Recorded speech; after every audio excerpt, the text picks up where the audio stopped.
गणतंत्र दिवस के अवसर पर इस शानदार और भव्य कार्यक्रम की अध्यक्षता कर रही हमारी बेटी रेनू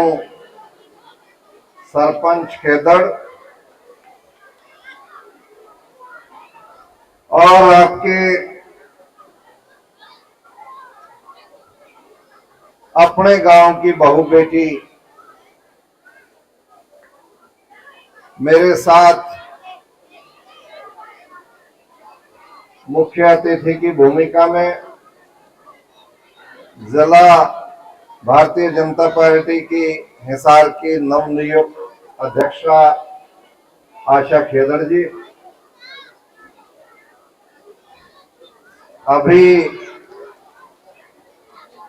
अभी शेरू का नाम नहीं लूंगा तो कहा जी बेटी तक काम चला दिया। गांव के सभी पूर्व सरपंच साहिबान, ब्लॉक समिति जिला परिषद के सदस्यगण, थर्मल पावर प्लांट के सभी अधिकारी वृंद, मेरे अपने गांव खेदड़ और अपने इलाके के सारे भाईचारा के आए हुए मेरे बुजुर्गों, नौजवान साथियों, मातृशक्ति माताओं, बहनों, प्यारे बच्चों, आज इस सांस्कृतिक कार्यक्रम की जो तैयारियां खेदड़ गांव के सभी स्कूलों के प्राध्यापक और अध्यापकगण ने मिलकर के बहुत अच्छी टीम्स के माध्यम से अनेक सांस्कृतिक कार्यक्रमों की प्रस्तुति दी, वो सभी पत्रकार, छायाकार बंधुओं, मैं आप सबको स्वतंत्रता दिवस के साथ इस गणतंत्र दिवस की हार्दिक शुभकामनाएं और बधाई देता हूं। जैसा रेनू ने बताया कि स्वतंत्रता 47 में 15 अगस्त को प्राप्त हुई और 26 जनवरी 1950 को हमारे देश का संविधान लागू कर दिया गया और उसी संविधान के तहत इस अंतराल में जो कॉन्स्टिट्यूएंट असेंबली थी, जो संविधान सभा थी, उन्होंने सबने अपने विचारों को व्यक्त करके अंग्रेजों से पीछा छूटने के बाद इस भारत में किस किस्म के कानून, किस किस्म की व्यवस्था काम करे और सरकारों का चयन किस प्रकार से किया जाए, वो सारा एक संविधान के माध्यम से तय कर दिया और जिसको विशेष तौर से बाबा साहब भीमराव अंबेडकर को उसको लिखने का विशेष जिम्मेदारी उनकी उसमें रही। बुजुर्ग और नौजवान साथियों, मैं हमेशा इस बात का आंकलन करता हूं आज के दिन कि हमने जो देश की आजादी, जो इन बच्चों ने आपको याद दिलाया इतिहास, जिसमें शहीदों को फांसी खानी पड़ी, उनकी बहनें माताएं महरूम हो गई उनके लाड दुलार से और अनेक सत्याग्रही जेलों के अंदर बंद रहे सालों साल, बहुत परिवार बर्बाद हुए, सिर्फ आपको एक वोट का अधिकार और स्वराज की लड़ाई लड़ने के लिए, अंग्रेजों से छुटकारा दिलाने के लिए। मैं हमेशा इस बात को कहता हूं कि आप और हम जो 47 और 1950 के बाद के पैदा हुए हैं, उनको क्या उस वोट की कीमत का अंदाजा है? आज मेरा दिल बहुत दुखता है जिस वक्त मैं देखता हूं कि वोट डालने का तरीका, वोट किसको दो इस बात का फैसला हम समझते हैं अनेक कारणों से कर दिया जाता है। अभी वो छोटी सी बेटी पूनिया आपके सामने अपने भाव प्रस्तुत कर रही थी कि नशा मुक्त हरियाणा होना चाहिए। तो मैं समझता हूं हरियाणा और देश को नशा मुक्त करने के लिए इलेक्शन बंद करने पड़ेंगे। अब आप कहोगे कि बड़ा विचित्र सवाल कर रहा है छत्रपाल, तो क्या आप इस बात को नहीं जानते कि चुनाव के समय में कितना दारू का नशे का प्रचलन किया जाता है? तो क्या थोड़ी सी भी आत्मा के अंदर कोई रहम दर्द दिलो दिमाग के अंदर नहीं आता कि शहीद भगत सिंह और तोमर के मुझे अधिकार दिलाने के लिए और मैं अपना मुंह और दिमाग लपेटने के लिए इस दारू का इस्तेमाल करता हूं, नशे का इस्तेमाल करता हूं। आज आप इस बात को भी देखते हो, हम भ्रष्टाचार के खिलाफ लड़ाई लड़ रहे हैं। तो क्या मैं यदि ये पूछूं कि चुनाव के समय में मेंबर पंचायत से लेकर के देश का सांसद बनने तक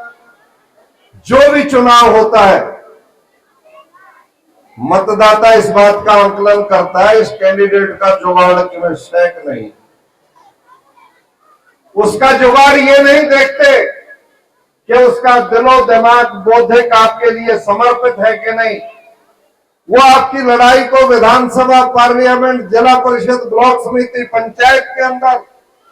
ईमानदारी के साथ लड़ेगा कि नहीं। वोट का सौदा नोट की ताकत पर किया जाता है। मैं आता एक दिन बागडाल के गांव में कुछ साथी इकट्ठे हो गए और एक मेरे मित्र ने ये कहा, बोला जी सरकार से कितनी ग्रांट और की उम्मीद है? मैं क्या बात होगी? बोला सरपंच की कड़े टूट रही है, 60 लाख तड़ा रहा है। मका ऊपर तक पड़ के तो दब गया 60 लाख के।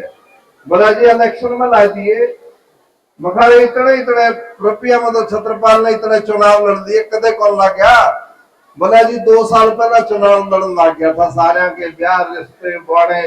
सारे हम किसे मंगलवा के मन देने पड़े। अब कहने का तात्पर्य ये है, तो सांसद और विधायक बनने के लिए तो बहुत ज्यादा पैसा खर्च करते होंगे। क्या इस बात की कल्पना शहीद भगत सिंह ने, सुभाष चंद्र बोस ने की थी कि आने वाली पीढ़ियां इस वोट का सौदा रुपए और दारू के अंदर करेगा? बुजुर्ग और नौजवान साथियों, हम कल्पना करते हैं कि प्रधानमंत्री, मुख्यमंत्री, वजारत, सांसद, विधायक बहुत ईमानदारी से काम करे, तो हमें उसके चुनाव को भी ईमानदारी से चुन करके भेजना पड़ेगा। और मैं आज इस खेतड़ गांव के अंदर मेरे चाचे ताऊ भाई बैठे हैं, मैं आप लोगों को बधाई देता हूं, मुबारकबाद देता हूं। आप उन्हीं 40 गांव का एक भाईचारे का बुनियादी हिस्सा हो जिन्होंने इस अपने बेटे को चुनाव बिना दारू के, बिना पैसे का, बिना रुपए के लड़वा करके दिए। आप साइकिलों पर चले, बसों में चले, मोटरसाइकिलों पे गए, भाईचारों में टेलीफोन का इस्तेमाल किया और अपने सभी लोगों को समझाया कि हमें वोट किसके पक्ष में, उसका प्रचार किया आपने। मैं गवाह हूं इस बात का, 4 चुनाव के अंदर मेरा कोई रुपया, कोई दारू मेरे इलाके ने कभी इस्तेमाल नहीं कराई। मैं आज इस बात की बधाई देता हूं कि इस गणतंत्र दिवस के सही पात्र खेतड़ गांव और इलाके के मेरे सभी बुजुर्ग और नौजवान साथी हैं। और यही एक वजह थी, यही एक ताकत थी, जब मेरे को सरकारों के अंदर पैसे का लोभ दिया जाता, मुझे दूसरे व्यसन के लोभ दिए जाते, तो मैं तटस्थ था और ये देख करके तटस्थ था कि मेरे खून के अंदर जो संस्कार है, मेरे इलाके और भाईचारे के जो संस्कार है, जिन्होंने मुझे ईमानदारी के साथ जिता करके भेजा है, तो मैं पूरी ईमानदारी के साथ उनका काम करके दूं। और यही परिणाम था कि मैं कभी भी मुख्यमंत्री प्रधानमंत्री मुझे खरीदने इसके और झुकाने इसके, और तब समय के अंदर काम करके इसके बाद में ये आनंद आता था। और 26 जनवरी को हम इस बात को फख्र के साथ कह सकते थे कि हमने शहीद भगत सिंह, सुभाष चंद्र बोस, स्वतंत्रता सेनानियों के उस बलिदान को हक अदा करने का काम किया है। बुजुर्गों और नौजवान साथियों, आज का दिन स्वतंत्रता का दिन, वोट की आजादी का दिन इसीलिए याद किया जाता है कि आप अपने वोट को बहुत ईमानदारी के साथ डाल करके अच्छे प्रतिनिधियों का चुनाव करके अपनी पंचायत में, ब्लॉक समिति में, जिला परिषद में, विधानसभा और लोकसभा के अंदर भेजेंगे, ताकि एक बहुत शानदार ईमानदार टीम आपके इलाके के, आपके व्यक्तित्व को ठीक करने के लिए कानून बनाएगी और उन्हें लागू करवाएगी। इस कमिटमेंट को मैं हमेशा दूसरे इलाकों में जब जाता हूं तो इस बात को कहता हूं कि घराए चालीसा एक नमूना है, घराए चालीसा एक रोल मॉडल है, जिसको हरियाणा और देश के मतदाताओं और नेताओं को समझना और सीखना चाहिए कि यहाँ के लोग किस प्रकार से ईमानदारी से, यहाँ का नेता किस प्रकार से ईमानदारी के साथ लड़ाई लड़ सकता है और लोगों को डेवलपमेंट और अच्छे इंसानियत के रास्ते के ऊपर ले जा सकता है। बुजुर्ग और नौजवान साथियों, आप बहुत देर से बैठे हो, प्रोग्राम भी बहुत लंबे चल रहे हैं। मैं आपको सिर्फ ये याद दिलाना चाहता हूं कि हमने जो ये कार्यक्रम कभी स्वतंत्रता दिवस के नाम पे, और इससे पहले जब ये प्रोग्राम तय हुआ तो शेरू सरपंच का फोन आया कि जी पावड़े में भाईचारा सम्मेलन कराया था, भाईचारे के गांव में अब 26 जनवरी को इस बहाने एक और सम्मेलन हो जाएगा, तो और कहीं प्रोग्राम नहीं तय करना। और मैंने उसी के चलते ये सुनिश्चित किया कि अपने भाईचारे के इलाके के अंदर एक और सम्मेलन 26 जनवरी के माध्यम से होगा, जिसके अंदर हम जागृति की बात कर सकते हैं, जिनके अंदर हम अपने पुराने उस मंसूबे को दोहरा सकते हैं जिसको लेकर के हमें और आगे बढ़ना है। इसी प्रकार से जो सम्मेलनों की कड़ी के अंदर धिकताड़ा के अंदर एक बहुत शानदार कार्यकर्ता सम्मेलन इन्हीं बुनियादी बातों को लेकर के हुआ, और धनाना गांव के अंदर, मिर्जापुर गांव के अंदर यही सम्मेलन इसी प्रकार के किए गए। धनाना में तो बुआनी खेड़ा इलाका के लोगों ने एक सामाजिक जागरूकता सम्मेलन का वहां पे आयोजन किया, और जिसके अंदर हमने इन सारे विषयों को लेकर के बात की। कल ही बाडो गांव के अंदर बाडो पट्टी में एक आध्यात्मिक सम्मेलन के माध्यम से 1500 महिलाओं और व्यक्तियों के बीच में आध्यात्मिक तरीके से इंसानियत को अच्छा किस प्रकार से हम बना करके चल सकते हैं, अपने राष्ट्र को मजबूत कैसे करके चल सकते हैं, विश्व को जो हम गुरु हिंदुस्तान उसका साबित हो, इस बात को एक अध्यात्म के माध्यम से विश्व गुरु बनाने और आर्थिक ताकत की मजबूती के माध्यम से विश्व गुरु बनाने की बात को हम कर सकते हैं। और सामाजिक जागरूकता जो सम्मेलन है उसके अंदर हमने इस बात को विशेष रूप से रखा। आप और हम अंदाजा लगाए 1947 कब था, 1950 कब था, कितने साल हो चुके। रेणु बता रही थी कि 75वां हम ये वर्षगांठ मना रहे हैं आज स्वतंत्रता दिवस की। और जब 75 साल इसको और 2 साल से ज्यादा आजादी उसे हुए, तो 77-78 साल का समा बीतने के बाद आज भी यदि मेरी सरकार ये कहती है कि हम करोड़ों लोगों को इस बात का लाभ देते हैं कि उनको घरों में अनाज मिले, तेल मिले, तो मेरी चिंता बढ़ती है कि क्या हम लोगों को आश्रित बना करके रखेंगे? क्या हमारी सरकारों को इस 78 साल के अंदर हर घर और हर परिवार को, हर व्यक्ति को इतना सक्षम नहीं बना देना चाहिए था कि उसको सरकार के रहम और करम की तरफ ना देखना पड़े, बल्कि सरकार को टैक्स देने वाला बनता, सरकार को अपनी कमाई के अंदर से कुछ देने की सामर्थ्य रखता। तो ये जो कमियां हम रहती हैं, मैं पब्लिक अकाउंट्स कमेटी देखता था तो इस बात को महसूस करता था, और ये लड़ाई हम हमेशा लड़ते रहे कि जितना पैसा, जितने संसाधन टैक्स के माध्यम से और हमारे लोगों के सामर्थ्य के माध्यम से आते हैं, तो क्या हमने उसको रोजगारों के लिए लगाया? क्या हमने अपने इंफ्रास्ट्रक्चर को सही बनाया? क्या हमने उस पैसे का इस तरीके से इस्तेमाल किया कि हम अपने हर व्यक्ति को सक्षम व्यक्ति बना सके? ये हमारी चिंता का विषय है। इस किस्म के सम्मेलनों के माध्यम से हम अपने प्रतिनिधियों को, हम अपने नेताओं को, हम अपने मतदाताओं को जागरूक करें और उनको इस दिशा के अंदर मजबूत बनाने का काम करें। और आज इस बात की मुझे चिंता है कि जो प्रतिनिधि विधानसभा और लोकसभाओं के अंदर जाते हैं, आज कितने ही विषय हमारे सामने खड़े रहते हैं कि चाहे वो थर्मल पावर प्लांट का विषय था, चाहे हमारी गौशाला का विषय था, चाहे तलवंडी की एक सड़क का विषय है जो हमारा रास्ता बंद हुआ है, आज तक धरने पर लोग बैठे हैं, और ऐसे किसानों के मुद्दे आए, ऐसा खिलाड़ियों के मुद्दे आए, ऐसे अनेकों जो मुद्दे आए। क्या 78 साल के बावजूद भी हमारी व्यवस्था के अंदर उन मुद्दों के आने की आवश्यकता है? आज तक हम, हमारी सरकार और हमारा मतदाता इतने मैच्योर नहीं हुए, इतने समझदार नहीं हुए कि हम उन विषयों को एक समझदारी के साथ, बिना आंदोलनों के, बिना और किसी गलत फैसलों के, हम अपने व्यवस्था को सही रूप से चला सकें। ये सारे सवाल हमें 26 जनवरी के दिन, 15 अगस्त के दिन विशेष तौर से याद करने पड़ेंगे। इन चीजों का ध्यान करना पड़ेगा और भविष्य के अंदर इस किस्म की व्यवस्थाएं ना दोहराएं और अच्छा सिस्टम, अच्छा तंत्र चले, इस बात का हमें ध्यान रखना है। आपने इस बात को देखा कि हमारी जो लड़ाई रही, चाहे वो कांग्रेस का विषय था और चाहे आज की व्यवस्था में मैं काम कर रहा हूं, तो उन सभी व्यवस्थाओं के अंदर हमने जो सही सवाल थे, सही विषय थे, वो उठाए और हुक्मरानों के सामने उसको रख करके अपनी लड़ाई को, अपने प्रोटेस्ट को बहुत अच्छे बौद्धिक तरीके से रखा और उसको सुलझाने के लिए उन विषयों को ठीक निपटान करके अपनी सरकारों के माध्यम से, अपने संविधान के माध्यम से अपने लोगों को एक अच्छा जीवन जीने का हम व्यवस्था दे पाए, इस दिशा में हमें विशेष तौर से इन दिनों ध्यान देने की जरूरत है,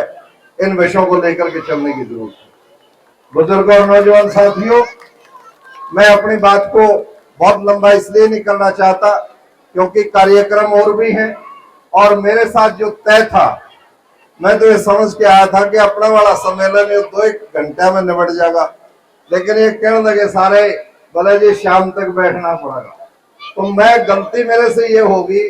कल कुछ और प्रोग्राम साथ ही साथ दोपहर बाद के दिए गए। अब उनके टेलीफोन आ रहे थे तो मैंने पंचायत से विशेष तौर से अपने साथियों से सबसे दरखास्त की,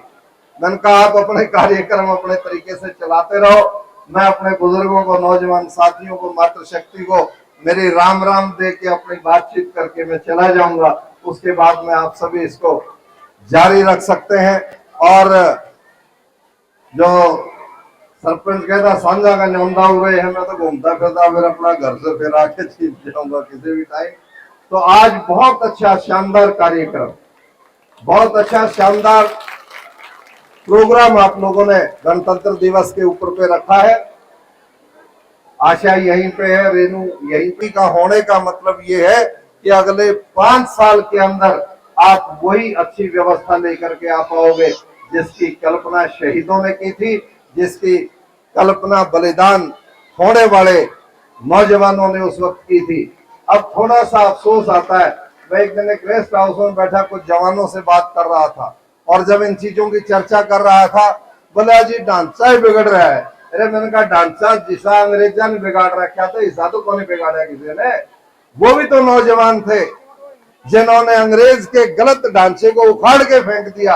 और जिसकी कल्पना नहीं कर सकते थे। वो आजादी का समय आपके हाथ में वोट की ताकत से अपना राजा चुनने की बात आपके हाथ में आ गई। बुजुर्गों और नौजवान साथियों, आज के नौजवान के सामने ये चुनौती है। हम जब नौजवान थे और आज तक, और ना बूढ़े होना चाहते, यूं ही नौजवान रहना चाहते हैं। छात्र जीवन से लेकर के प्रोफेसरी, विधायकी, वजारत,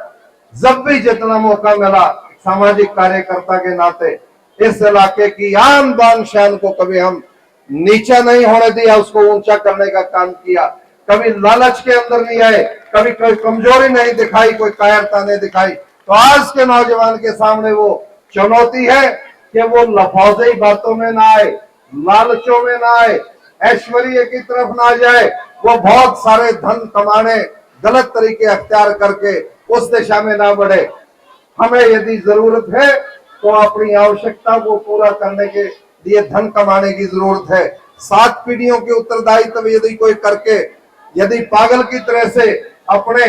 अच्छे विषयों को नजरअंदाज करके धन बटोरने का काम करेगा, तो मैं समझता हूं कि वो गलत काम है और वो गलत विषय है। आपको अपनी आजीविका उतनी कमाओ, अपने बच्चों को संस्कार अच्छे दो और वो एक अच्छे नागरिक, अच्छे नेता बन सके, अच्छे अधिकारी बन सके, अच्छे कर्मचारी बन सके, अच्छे नागरिक बन सके और इस देश को दुनिया का नेतृत्व देने वाला देश बना सके।